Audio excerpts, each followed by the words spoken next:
We'd like to welcome you to another edition of the St. Mark's Spark. It's 2-4 here in the beginning of June. We had an opportunity to meet 2 days ago and talk about Luke chapter 15.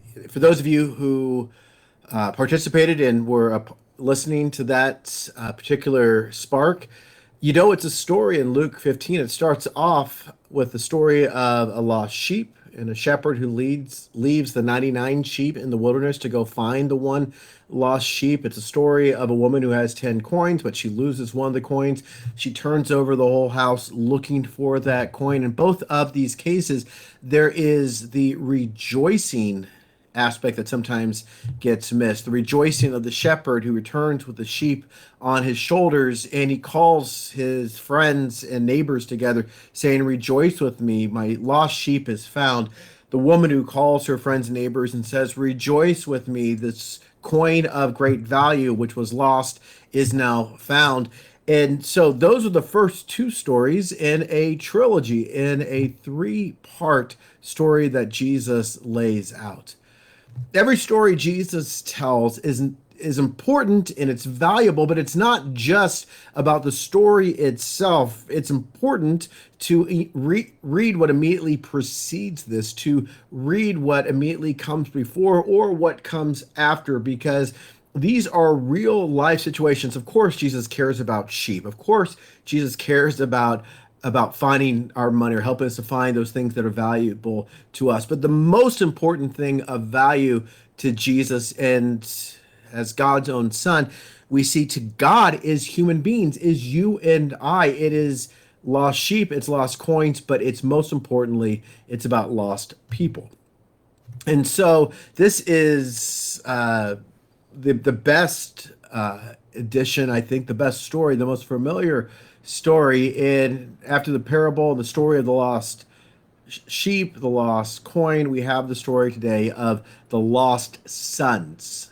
We've sometimes heard it as the lost son or the prodigal son, but this is the story of the lost sons, plural. So listen now as God speaks to us from Luke chapter 15, verses 11 through 32. Then Jesus said, "There was a man who had two sons. The younger of which said to his father, 'Father, give me the share of the property that belongs to me.' So the father divided his property between them. A few days later, the younger son gathered all he had and traveled to a distant country, and there he squandered his property in dissolute living. When he had spent everything, a severe famine took place throughout the country, and he began to be in need. So he went and he hired himself out to one of the citizens of that country, who sent him to his fields to feed the pigs. He would have gladly filled himself with the pods that the pigs were eating, and no one gave him anything. But when he came to himself, he said, 'How many of my father's hired hands have bread enough and to spare, but here I am dying of hunger. I will go to my father, and I will say to him, Father, I have sinned against heaven and before you. I am no longer worthy to be called your son. Treat me like one of your hired hands.' So he set off and went to his father. But while he was still a far way off, his father saw him, and filled with compassion, he ran and put his arms around him and kissed him. Then the son said to him, 'Father, I have sinned against heaven and before you. I am no longer worthy to be called your son.' But the father said to his slaves, 'Quickly, quickly, bring out a robe, the best one, and put it on him. Put a ring on his finger and sandals on his feet. And get the fatted calf and kill it. And let us eat and celebrate. For the son of mine was dead and is alive again. He was lost and is found.' And they began to celebrate. Now his elder son was in the field. And when he came and approached the house, he heard music and dancing. He called one of the slaves and asked what was going on. He replied, 'Your brother has come, and your father has killed the fatted calf, because he has got him back safe and sound.' Then the older brother got angry and refused to go in. His father came out and began to plead with him, but he answered his father, "Listen, for all these years I have been working like a slave for you, and I have never disobeyed any of your commands. Yet you have never even given me a young goat so that I may celebrate with my friends. But when the son of yours comes back, who has devoured your property with prostitutes, you killed the fatted calf for him." And the father said to him, "Son, you are always with me, and all that is mine is yours. But we must celebrate, we must rejoice, because this brother of yours was dead and has come to life. He was lost and has been found." May this God's word speak to our hearts, our minds, our spirit. This is the word of the Lord. Thanks be to God. There are sermon illustrations that take a long time. There are sermon illustrations that have to be honed and have to be worked on and have to be studied. And then there is my experience this morning. This morning when I went and I looked for my keys. Not my car keys, I have those, but I've got a separate set of keys for home and for the office and the church, etc. And I could not find it. So I said, surely they must be at church. I must have left them there, but they were not here. Surely I must have had them slip out of my pocket somewhere at home, and yet under the bed and the couch, nowhere were my keys to be found. Said, surely they were not thrown away. And so I went through rotting garbage just in case they had fallen in there. Turns out they were in the guest bathroom. It turns out I just had to wait till my 12-year-old son came home, and Sam told me exactly where they were because he saw them the night before. I had no sooner found my keys where I got a call from my wife, who at school on her last day of school was saying, "Don't get upset." And that's really one of those troubling things you hear from a loved one. Don't get upset, because you just brace for whatever the bad news is. And she said, "I can't find my car keys. I've looked everywhere. I cannot find them. I've looked outside the car. I've looked in the classroom. I've looked everywhere here at school. Can you come and pick me up?" And so I said I would. And as I drove, I told her we will search for it together. I was almost to her high school when she called me back and said, "I have found them. They were under a desk I was sitting, and they must have slipped out. And I was able to see them when I looked a little bit closer." It's a small thing, losing your keys. It's a strange thing to have both spouses lose their keys and find them within an hour of one another. And I wonder, is it joy when we find these things, or is it just relief? I think it's a little bit more just like relief. I don't call over my neighbors and say, "We're going to have a barbecue because I found the keys to the Toyota." It's relief. And so I don't know for sure, when you think about the story of the lost coin or the lost sheep, if I completely get it when I lose things, because joy and relief are two very different emotions. But there's something about people. And there's something about this story of the two sons. Because if the sheep doesn't get you, if the coin doesn't get you, this story will get you. It is a story of a man who had two sons. The first one says to his father, "I would like my inheritance." When you ask for your inheritance before your father is gone, is dead and buried, essentially what you are saying to your dad is, "You are dead to me."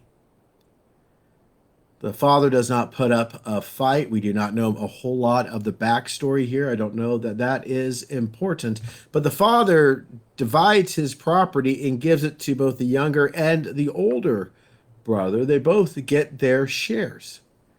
It's an interesting thing. We sometimes forget the older brother also got his share as well. But the younger brother, the story focuses on at first, he takes what is the family inheritance? What is the family's name? What is the family's pride? And he goes to a far off country, and what do we hear here? He lives in a manner of dissoluteness, dissolute living. My mother would refer to this when we were growing up, warning us when we went away for college that we should not be riotous and immoral. And I imagine some translation of this story, the younger brother is riotous and immoral, and he squanders everything, spends it all, wine, women, and song. He was the life of the party, but when the party is over and his pockets are empty, he has no friends. And what's more, a famine and economic collapse has happened there, and he cannot find no other job. This good Jewish, well, bad Jewish boy, but this Jewish boy, nonetheless, and except he only job he can find is he hires himself out to feed the pigs. Imagine the lowest of the low for a family that certainly had kept kosher, and the people hearing the story for the first time thinking the oohs and the ahs. And he says his stomach is so empty he would gladly have eaten the pig's slop. He's so hungry, and he's so alone, and he's so broken. And then he comes to himself.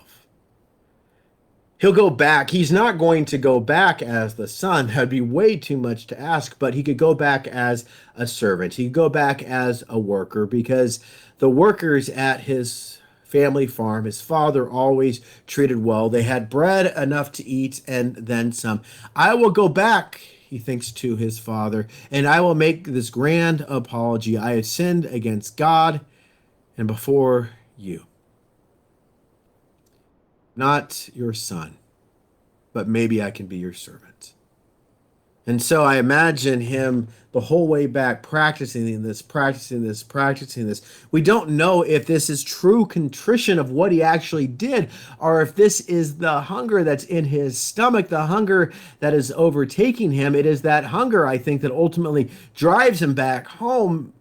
In the end, it does not matter to the father, because the father sees him at a distance. The father who is on the front porch and would normally just wait there, the father, we're told, he leaps up. He runs to this son. The son, like De Niro, like Laurence Olivier, like the great actors of the age, he probably delivers this heartfelt apology with such gravitas and sincerity, but the father is not having any of it. He says, just be still. Father, I have sinned. I'm no longer worthy to be called your son. And the father calls to the slaves and says, get the robe. Get the best robe. Get the ring, the family ring with the insignia on it. Place it on his finger. Put sandals on his broken and calloused feet. And get the calf, the one that we have been celebrating for the great occasion, whatever that occasion might be. It might even be with the hope the father on those long nights where his son was far away, where he did not know if he was dead or alive. Maybe it was on those days that he fed the calf a little more, just for a day like this. And the father says, get the fatted calf, kill it, let us eat and celebrate. The son of mine who was lost is found, who was dead is alive again, and they celebrate. And it would be so easy to stop at verse 24. It's the story of the prodigal son, after all. The father has his child back. It's a lost sheep, it's a lost coin, it's a lost son. But the story is not over, because there are two sons. The elder son is not there when this happens. He's out in the field. We assume he is working. He's approaching the house. Here's the commotion. Here's the laughter, the music, the dancing. He wants to know what's going on, so he calls the slave, one of the slaves, and says, what's up? And he says, your brother is back, and your father has killed the fatted calf because he got him back safe and sound. And then the older brother, like a child, the stubbornness of a 2 or 3 year old. Crosses his arms, I think, stomps his feet, huffs and he puffs, but he's not going to go in. He's angry. His father comes out. His father comes out and begins to plead with him. But again, the older brother is not having any of it. He goes, listen, for all these years, I've worked for you. I've never asked for anything. You've never even given me a young goat so I might have a barbecue with my buddies. And this son of yours, not this brother of mine, this son of yours comes home after all of this, and you welcome him back? Not having it. You killed the fatted calf for that one. The father, with the care that he had for the youngest, now has the care for the oldest, and he says, son, you are always with me. And all that is mine is yours. But we had to celebrate. We had to rejoice because this brother of yours was dead and has come back to life. This brother of yours was lost and he has been found. Been through many exercises personally, but also leading discussions on Luke chapter 15 and to say, so who are we in the story? And the answer for most people who have been Sunday school success stories, who come to church, who give offerings and tithes, who help out with mission trips, we are the one who stayed. And we sometimes are the one who stay outside. We are the ones who maybe have not done everything right, but compared to the others, we certainly have. We are the church-going, live the right way types. The backstory here is that Jesus is not just hanging out with the church types. Jesus is not just hanging out with the Pharisees and with the scribes.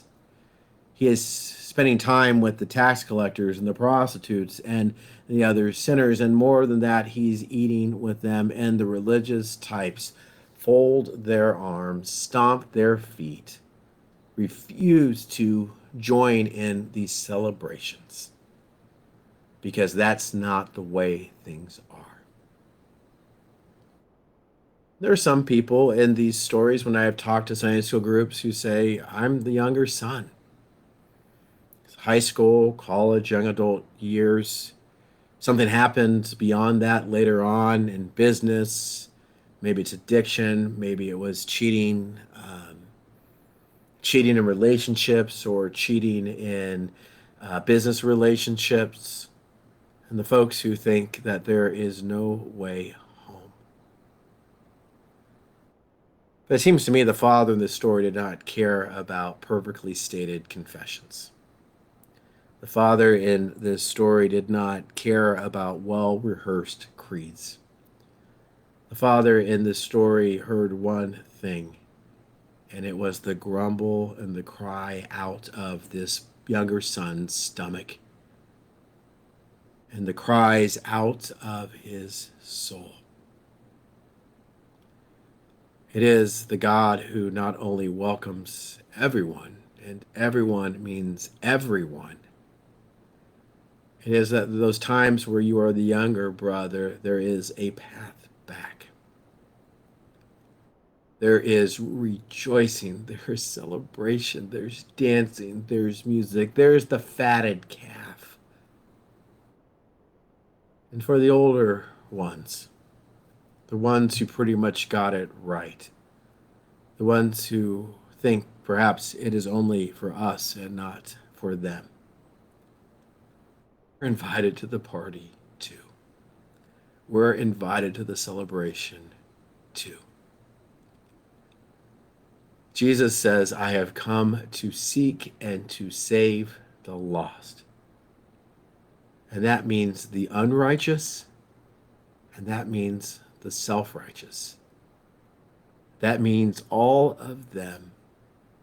And thank God it means all of us. How much more valuable are you than a lost sheep? How much more worthy are you than a lost coin? This ultimately, Luke 15, is a story of two lost sons. Two lost sons who are found because and in and through a father's love. This is good news for the world. May it be good news for you, and may you share it with others. May God be with you all, and may you always know that you are welcome, invited to God's party. It is thrown in our honor because we come back. God be with you all.